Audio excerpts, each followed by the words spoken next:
Donc Christophe Sapena, qui est designer de formation, diplômé de l'ANSSI. Et Christophe travaille en entreprise depuis longtemps. Il a démarré chez Decathlon, il est passé en agence. Et puis, il a intégré le groupe Leroy Merlin où il a créé la fonction design. Et maintenant, il est dans une structure qui est en lien avec l'entreprise Leroy Merlin, dont tu vas nous en parler un petit peu de la structure ADO ou... Oui, en fait, c'est pas méchant. ADO est en fait la holding à laquelle appartient Leroy Merlin et regroupe tous les Leroy Merlin du monde entier, ainsi que d'autres enseignes du type Weldoms, Audio, Bricocenter en Italie, Aki Espagna, Portugal et tout ça. D'accord, je te remercie, on t'écoute. Bon, en fait, j'avais prévu une intervention un peu plus longue, mais comme il y a beaucoup de choses qui ont été dites, donc de manière beaucoup plus pertinente que moi, je ne vais pas les redire. En fait, je vais vous parler un peu de, chez nous, ce qu'on appelle les DIYers, c'est-à-dire en fait les bricoleurs. Tout ça parce qu'effectivement, le bricoleur a une forte propension à tisser des liens, tisser des réseaux, partager, etc., etc. Et en fait, au début, ce qui est intéressant, c'est de se reposer un peu sur une notion d'éloignement. C'est-à-dire qu'en fait, pourquoi on arrive aujourd'hui, 15 mars, à parler de ce sujet-là ? Un sujet dont on parle déjà depuis pas mal de temps. Et aujourd'hui, on a quand même cristallisé pas mal de choses autour de ça. Donc c'est intéressant de faire un petit retour en arrière historique un peu caricatural, mais qui a au moins la vocation d'éclairer certains trucs. Alors, qu'est-ce qui se passait avant la révolution industrielle, donc avant les usines, avant l'invention du design et d'autres métiers? C'est-à-dire, ce qui se passait, c'est que quand un acheteur, un usager, un client, etc., peu importe la manière dont on l'appelle en fonction de son point de vue, avait besoin d'un objet, d'un produit, un objet utilitaire, un objet décoratif, et ben en fait, il allait chez l'artisan du coin. Donc, de ce fait-là, l'artisan en fait permettait, et si on transpose ça dans un langage d'aujourd'hui, finalement l'artisan permettait à l'utilisateur d'avoir l'objet vraiment qui était conçu en fonction de ses propres besoins. Donc il y avait une relation vraiment très très individualisée entre la production d'objets et l'utilisateur final de cet objet. Donc le besoin, ça pouvait être un besoin, on va dire, fonctionnel, un besoin vraiment typé d'usage. Ça peut être aussi un besoin décoratif. On est dans une notion de personnalisation, de customisation. Quand on prend l'exemple, par exemple, d'un bol, ben voilà, le bol il était décoré de telle manière, avec la couleur que je voulais, il avait la dimension adéquate parce que moi, utilisateur final, je buvais beaucoup de soupe, donc j'avais besoin d'un gros bol. Donc voilà, ça... je vous dis, c'est un peu une caricature, mais c'est un peu comme ça que pouvait se passer la relation entre la production et l'utilisateur final. C'est-à-dire qu'au final, ce qu'il faut retenir, c'est qu'il y avait vraiment un lien qui était 100% direct. Et quand on est dans une optique, on va dire, professionnelle, parce que aussi, il ne faut pas oublier les usagers professionnels, bon, on va reprendre l'exemple d'un charpentier, par exemple. Et ben, en fait, un charpentier, il a besoin d'un marteau. Donc pour avoir un marteau, son marteau c'est son outil de travail. Donc il va rentrer en fait, on dirait maintenant dans une relation B2B, business to business. Donc il va demander à un forgeron de lui faire la tête de son marteau. Il va demander à un ébéniste de lui faire le manche de son marteau et il va demander à un tanneur de lui faire l'étui dans lequel il va mettre son marteau une fois son marteau fini. Donc tout ça finalement, ça voulait dire qu'il se crée aussi, à l'instar d'aujourd'hui, ce qu'on essaie de refaire, il se crée des espèces de réseaux et des espèces d'échanges de compétences parce que du coup, c'était quelque chose qui était tout à fait monétisable de se dire ok, je te fais ton manche et en échange, tu vas me construire ma maison. Donc ça, c'est avant la révolution industrielle. La révolution industrielle arrive et qu'est-ce qui se passe ? En fait, on se retrouve avec des intermédiaires. Les intermédiaires, c'est d'abord donc l'usine qui commence à produire en masse. Donc à l'époque, des produits qui n'étaient pas forcément de très très bonne qualité, mais peu importe, production de masse d'objets. Et pour vendre ces projets, En quelque sorte, on invente les magasins. C'est-à-dire que la création des grands magasins et de la vente par correspondance à travers des catalogues date du 19e siècle. Et donc, qu'est-ce qui se passe? C'est-à-dire que le lien direct entre le fabricant et l'usager est rompu, parce qu'il y a cet intermédiaire qui est le magasin. Donc, on peut imaginer que le producteur, l'industriel, n'est plus en ligne directe avec les besoins des usagers déjà à cette époque. Quant à maintenant, si on étire encore le chemin, on arrive vraiment à des étirements qui sont vraiment très très longs, parce que donc au-delà de la délocalisation, la production de masse fait en fait qu'on a besoin aussi d'énormément d'entrepôts, ce qui rajoute encore une étape supplémentaire avec tous les impacts que ça peut avoir en termes d'urbanisme, en termes de circulation et tout ce genre de choses. Donc voilà, bon là c'était un petit état des lieux.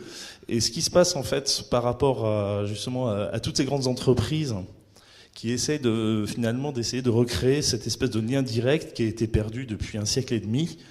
Et je voudrais illustrer par quelques exemples, quelques tentatives plus ou moins heureuses, plus ou moins abouties, plus ou moins mensongères, de voir quelle manière les grandes entreprises essayent de retrouver ce lien avec cet usager. Bon, alors d'abord, juste un petit schéma qui peut pour un peu vous expliquer un peu, vous verrez plus tard l'intérêt, les différents types de populations à lesquelles on peut s'adresser. Ce matin, on a parlé des makers. Donc en fait, les makers, c'est un ensemble un peu flou qui couvre plusieurs réalités finalement. Et j'ai trouvé ce schéma qui vaut ce qu'il vaut, mais qui a le mérite d'être assez clair et d'être assez synthétique. Donc en fait, selon un axe du physique au digital et du consommateur au maker, fabricant, finalement on peut positionner, on va dire, quatre types de populations. Le premier, c'est celui qui a été dénommé consommateur, c'est-à-dire on est dans le schéma de quelqu'un qui va vouloir fabriquer des choses. Il va fabriquer des choses pour lui, plus dans une optique d'un besoin d'économie d'argent que de réelle motivation participative, parce que il est pas en refus de la société de consommation, mais il est quand même assez près de ses sous. On a l'artisan, on va pas en parler, l'artisan est une vraiment population à part, c'est vraiment l'artisan, celui qui travaille avec ses mains, qui va produire des choses avec ses mains et qui va ensuite les vendre. On a le bricoleur, alors le bricoleur dans sa définition anglo-saxonne et pas dans sa définition française, parce que la définition française est très très péjorative. Donc bricoler, ça veut dire en fait faire quelque chose, mais mal. Donc le bricoleur pour les anglo-saxons, c'est quand même c'est une activité, donc je cite, de décoration, de construction ou de réparation ou d'entretien fait par soi-même sans avoir recours à un professionnel. Et bon, ça change beaucoup de choses par rapport au fait de faire des choses mal. Et enfin, bon, le maker, donc celui qu'on appelle le maker un peu plus dans sa définition, c'est quelqu'un effectivement qui est très très au fait de technologie. Les Anglais appellent ça un hobbyiste passionné, quoi.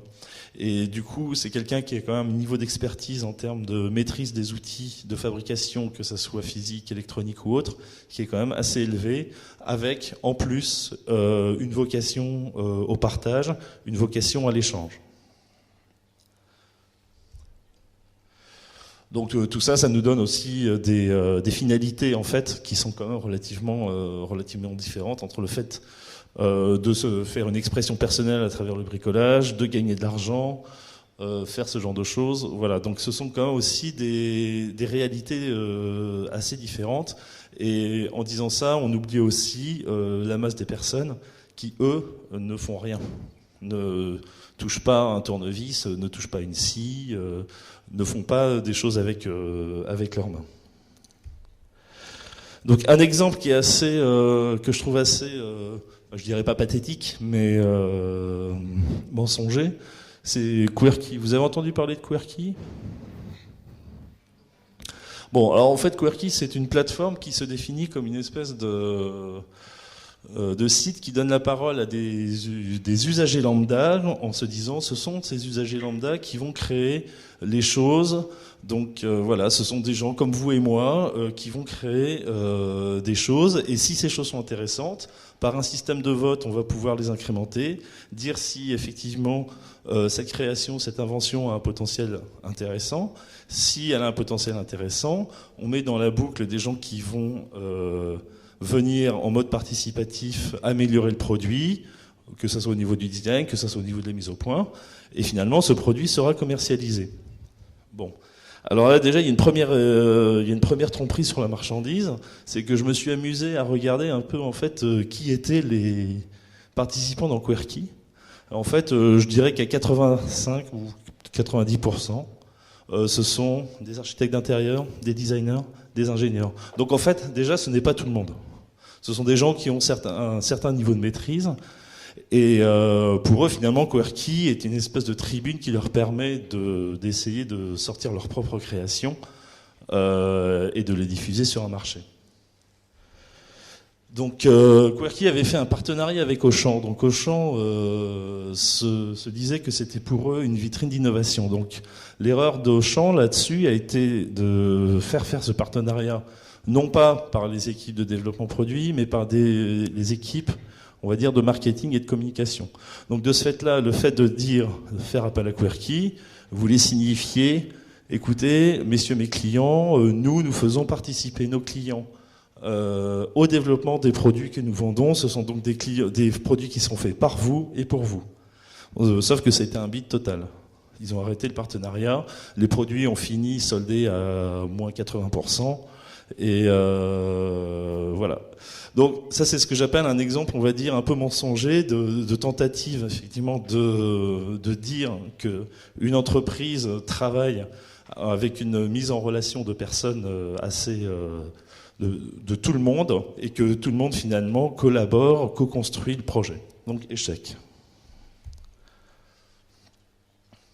Un deuxième projet que j'ai pas été chercher très très loin, parce que c'est une initiative de Leroy Merlin France, de la communication Leroy Merlin France.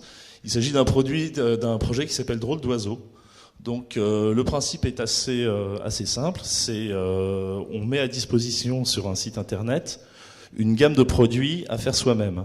Donc le faire soi-même signifie d'abord d'imprimer en fait des nœuds de liaison en 3D. Et ensuite, avec des produits qu'on va acheter chez Leroy Merlin, donc du tasseau, de la sangle, de la corde, des vis, on va fabriquer un meuble. Donc là-dessus, j'ai un avis personnel, un point de vue affectif, un point de vue tout ce qu'on veut et tout ça. Ensuite, j'ai aussi un avis pas critique là-dessus, mais en fait, je pense que c'est une très belle idée. Enfin, l'idée est très généreuse en soi. Et par contre, donc ça c'est le point de vue affectif qui parle. Ensuite c'est le point de vue rationnel qui va parler. Quand je me retrouve, je suis une grande entreprise, comment qu'on fait ? Parce que je vais proposer à des gens, je vais leur proposer de construire une chaise. Bon, la personne elle va s'asseoir sur la chaise et la chaise elle claque. Qui est responsable ? Première question. Une entreprise ne veut pas s'emmerder à avoir des accidents pour des problèmes de qualité. Donc du coup, ça implique des problèmes au niveau de la qualité des produits, parce que est-ce qu'on est garant de la qualité des produits ? C'est l'entreprise qui est garant de la qualité des produits, ou c'est le designer qui a posté le plan, ou alors c'est le fabricant, c'est celui qui a fabriqué le meuble avec les éléments qu'on lui a fournis, qui l'a fait de travers, il n'a pas pris la bonne section, ou alors le plastique qu'il a utilisé pour son imprimante 3D n'était pas le bon. Ou bien il l'a pas fait assez longtemps, c'est pas assez épais, le plastique a chauffé, bref. Il y a plein de raisons pour que ça rate. Donc là, je vais pas apporter de réponse, mais en tout cas, en ce qui concerne les grandes entreprises, ce sont des questions qu'il faut se poser quand on rentre dans un mode de co. On parlait tout à l'heure justement des aspects de propriété industrielle, qui sont une problématique légère, mais on a eu des réponses ce matin et un peu cet après-midi. Là, on rentre dans un domaine de responsabilité, et qui est responsable du produit en cas de succès, ou en cas d'échec, ou en cas de non-qualité. Donc pas de réponse, juste des questions.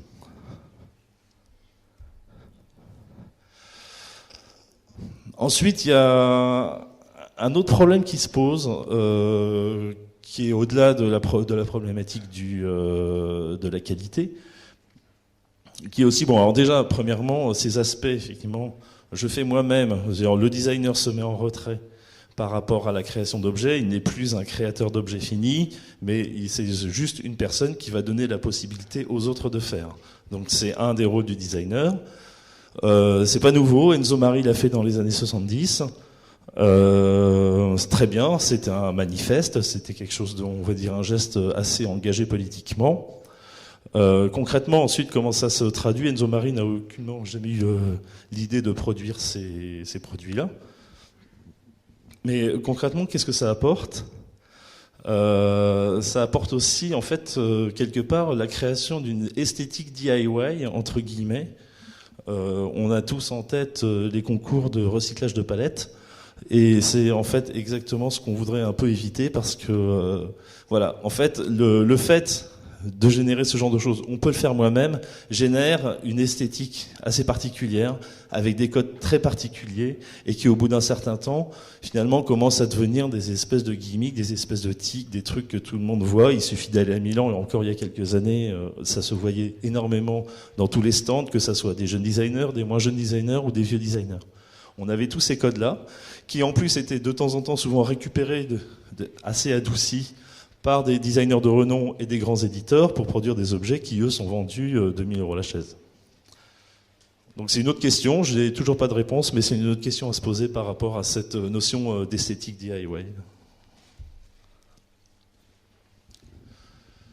Une initiative, on va dire, un peu plus intéressante parce que du coup, elle a une vraie finalité, on va dire... une vraie finalité d'honnêteté. Il n'est pas hors de question de faire de l'argent. Il est hors de question de vendre ou de faire ce genre de choses. C'est ce que, donc en fait, c'est quelque chose que chez Leroy Merlin on appelle les papas bricoleurs. En fait, c'est une initiative qui consiste à considérer des usagers experts, des hyper-utilisateurs qui malheureusement sont confrontés à un problème grave, en l'occurrence un handicap, le leur ou celui de proches, et qui, par leur ingéniosité, premièrement, créent des produits pour adapter au handicap de la personne en question. Deuxièmement, le mettre à disposition de tous, avec la création de communautés, avec la création de réseaux. Donc, et là, on rejoint un peu l'intervention d'avant, c'est-à-dire que, du coup, c'est vraiment l'utilisateur qui crée au plus près du besoin, dans un bain constant, qui crée le produit. Il n'y a aucune intention pécuniaire derrière. Ça, au contraire, ça parasite avec bonheur le marché des produits du handicap, qui est un marché souvent composé de produits qui sont extrêmement onéreux et qui sont verrouillés par 2 ou 3 personnes. Donc c'est une bonne initiative. Et là, c'est un peu la synthèse, on va dire, réussie d'un côté très très participatif, d'un côté bricoleur, d'un côté entre guillemets presque low-tech, parce que les moyens mis en œuvre sont des moyens relativement simples, avec derrière une mise en réseau et une mise en relation.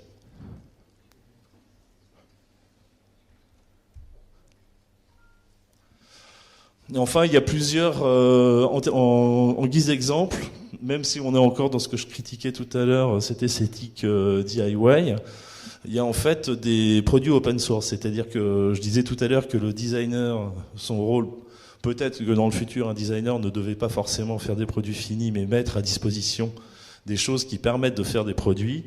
Là, c'est exactement ça. C'est ce qu'on appelle un peu des objets physiques open source. C'est-à-dire que c'est un objet... On va appeler ça un objet à la con, mais c'est un objet quand même, qui permet finalement de faire énormément de produits de manière relativement simple. Donc ça permet de faire des chaises, du meublant, de l'aménagement, de la structure, ce genre de choses. Et ensuite, c'est open imagination. Derrière, par contre, il n'y a pas forcément cette notion de partage et de mise en relation. Par contre, ça a quand même aussi la vertu de travailler en circuit très très court, parce que le fait de bricoler, finalement, c'est quand même, c'est presque l'apologie du circuit court. Pour préciser, dans les magasins Leroy Merlin et aussi chez nos concurrents. Par exemple, tout ce qui est tasseau de bois, principalement, donc tout ce qui est ce type de produits finis sont généralement des produits dans des rayons de 200 km à 300 km autour des magasins. Pourquoi ? Parce que ce sont des produits qui sont juste très chiants à travailler, à transporter, très lourds, très chers. Donc on a intérêt à les produire au plus près des lieux de vente. Et donc parce que voilà, ça voyage très mal, c'est sujet à l'humidité et ce genre de choses. Et comme le transport coûte cher, c'est beaucoup plus rentable de les faire venir de près que de loin. Donc finalement, avec ce genre de produit, on est vraiment aussi dans des optiques vraiment... mine de rien, on est vraiment sur du circuit court, presque. Et enfin, donc là, c'était un peu le final par rapport un peu l'esprit du Fab Lab, où on donne effectivement la possibilité à tout un chacun de réaliser ce qu'il a envie sur des systèmes ouverts ou alors sur des systèmes fermés, histoire de rentrer aussi peut-être dans une logique de production de petites séries. Tout ce qu'on avait vu jusqu'à présent, c'était un peu considéré comme de la pièce unique pour un besoin relativement personnel, sans s'aventurer vers le champ de la production en petites séries, via peut-être des plateformes type Etsy, même si elles sont vraiment pas tout à fait au point, et elles ont plutôt tendance à nous noyer sous des tonnes d'objets un peu merdiques, comme des coques de téléphone en dépôt de fil. Bon, en fait, pour conclure, ce que je voulais dire, c'est que moi, je travaille dans une grande entreprise. J'ai déjà travaillé dans des grandes entreprises. J'observe un peu de l'intérieur ce qui se passe et la difficulté qu'ont ces entreprises de s'accaparer un peu tout ce dont on a parlé aujourd'hui. C'est pas évident parce que une grosse entreprise, c'est une entreprise qui est monolithique, qui a des process très très lourds, qui est très très dur à faire bouger. Et à côté de ça, ces entreprises, elles adorent tout ce qui est en train de se passer autour justement du common, autour des Fab Labs et tout ça, parce que c'est des exemples qu'on a vus ce matin et cet après-midi. Ça veut dire quoi ? Parce que pour elles, ça veut dire rapidité. Elles rêvent tous de rapidité, alors qu'une grosse entreprise est quand même obèse par définition. Elles rêvent tous d'agilité. Elles rêvent toutes d'audace et de créativité. Et donc tout ce qu'on a vu ce matin, c'est exactement ça dont rêvent les grandes entreprises, mais elles ont quand même énormément de mal à se les attribuer. On l'a vu avec l'exemple de Querkey, ça a été fait, mais c'était purement dans un but de communication. Ça n'avait eu aucune incidence sur le produit, aucune incidence sur les méthodes de management. Parce que c'est aussi les grandes entreprises aimeraient faire ça, mieux intégrer les utilisateurs à la démarche. Elles aimeraient aussi faire en sorte que ces démarches soient intégrées par les collaborateurs de manière à aller plus vite, changer les méthodes de travail à l'interne, être beaucoup plus flexibles. Mais pour le moment, il y a des sociétés qui essayent, qui ont du mal. Ça reste encore un peu du déclaratif. Ça a encore du mal à passer dans les faits. Et voilà, donc je pense que l'intégration de ces pratiques au niveau des grandes entreprises, c'est pas impossible, mais ça va prendre du temps quand même. Merci.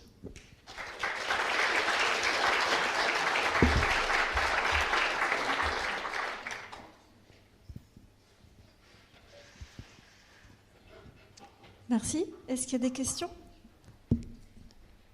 Non ? Moi, en tout cas, je te remercie beaucoup, notamment pour avoir évoqué ce mythe de l'âge d'or du contact direct avec le client. Parce que c'est vrai que là, je ne sais pas dans quelle mesure après c'est différent aussi selon est-ce qu'on fait du B2B, du B2C, les rapports ne sont pas les mêmes, mais c'est vrai que je n'avais pas perçu ça chez vous. Je ne pensais pas que c'était à ce point actif, que ça agissait à ce point sur les imaginaires, peut-être en interne dans le groupe Leroy Merlin, ce fantasme d'un contact direct avec l'utilisateur ou le client. Oui, mais en fait, c'est parce que c'est génétiquement dans les enseignes de bricolage, parce que déjà, on est une enseigne de bricolage. On est une enseigne qui vend beaucoup de la moitié du chiffre d'affaires ou les 3/4 du chiffre d'affaires sont faits avec des produits à transformer. Donc déjà, on a des clients qui sont par essence là-dedans. Donc c'est assez facile. L'autre clientèle, ce sont les artisans eux-mêmes qui viennent énormément chez nous. Et troisièmement, on est face à la concurrence d'Internet, parce qu'on peut trouver des perceuses Bosch moins chères sur Amazon, il n'y a pas de problème. Sauf que derrière, la puissance, c'est un paradoxe d'ailleurs, mais la puissance d'un Leroy Merlin, d'un Casto ou d'un autre, c'est d'avoir finalement un réseau de magasins qui finalement à terme, le magasin ne deviendra plus un endroit où on va vendre des produits, mais plutôt un endroit de contact. Se monte de plus en plus, on en a déjà 5 dans le Nord, des mini Fab Labs dans des espaces bricolage. Ils appellent pas ça des Fab Labs, ce sont des espaces bricolage sur lesquels il y a justement, Pierrick, plein d'outillages électroportatifs pour le coup, de la découpe laser, de l'imprimante 3D et tout ce genre de choses. Et en fait, à terme, c'est vraiment de transformer ces magasins en point de contact direct entre ceux qui vont fabriquer et Leroy Merlin. Et alors, est-ce qu'il y a peut-être des questions sur il y a bien des questions quand même, non? Ça vous intéresse pas? Bon, en tout cas, je pense qu'ils sont juste impressionnés. Mais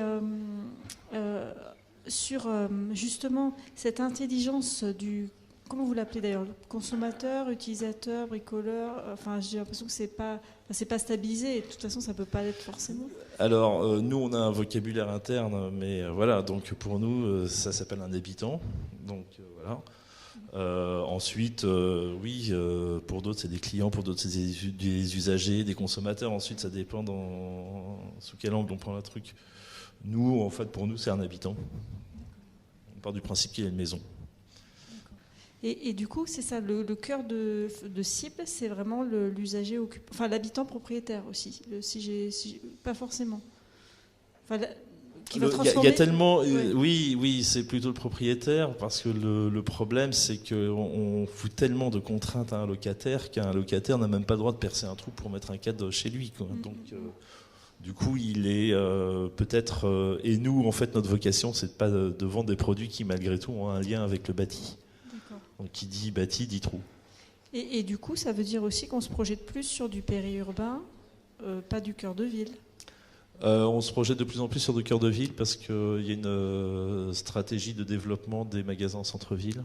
Donc le premier exemple, on a Ivry à Paris, mais on a surtout Doménil qui a ouvert à la place de l'ancien Surcouf à Paris, et on a bientôt un deuxième magasin intramuros à la Madeleine. D'accord. Merci. Ah, pardon, il y a une question.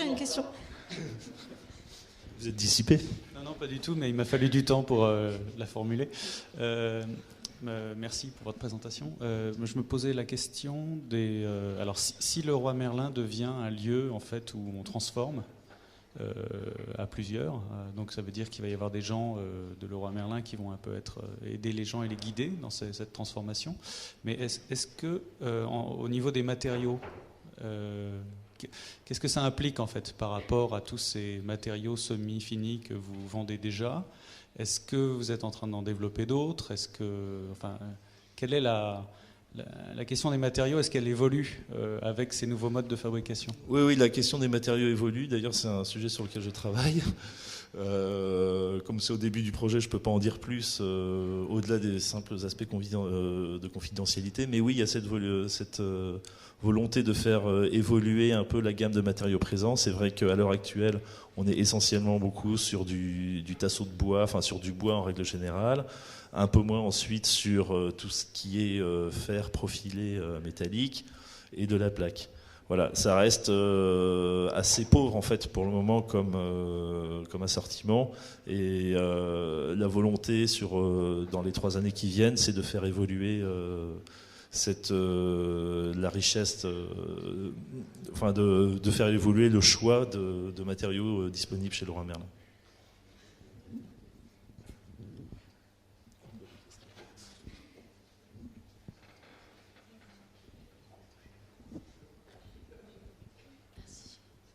Bonjour. Tout à l'heure, vous évoquiez le problème de la responsabilité en fait en termes du designer qui va proposer l'objet, du fabricant qui va fournir les matériaux. Mais vous n'avez pas donné de réponse par rapport à ça. Donc je voulais savoir quel statut, par exemple, le roi Merlin va adopter par rapport à ça? J'en sais rien, c'est pour ça que j'ai pas donné de réponse. C'est parce que j'en ai vraiment, pour le moment, aucune idée. C'est des questions de responsabilité. C'est pas moi qui ai inventé ça, malheureusement. C'est que je présentais le projet que j'ai montré à ma boss. Elle m'a dit c'est génial, et elle a commencé à me ressortir tous les freins que je vous ai dit tout à l'heure. Et du coup, je cherche encore et j'ai pas de réponse. Je sais pas du tout comment on va gérer ça. Désolé.